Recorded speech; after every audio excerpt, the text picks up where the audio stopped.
Hello guys, welcome to Pronouncist, your pronunciation guide. Today we will learn how to pronounce the word shown on the screen, nullify. First, let's hear its American pronunciation, nullify. Now, read the syllables of U.S. pronunciation shown on the screen naturally. Null, fi, nullify. Null, fi, nullify. Now, let's focus on British pronunciation of this word, nullify. Now, read the syllables of British pronunciation shown on the screen naturally. Null, fi, nullify. Null, fi, nullify.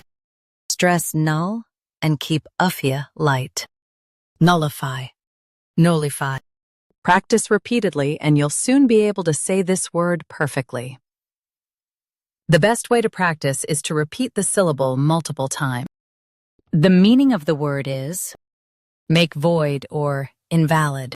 Try repeating this word several times to improve your pronunciation. We post daily videos on useful and commonly mispronounced words to help you speak clearly and confidently. Like this video and subscribe to Pronouncist for more pronunciation guides. Thanks for watching us.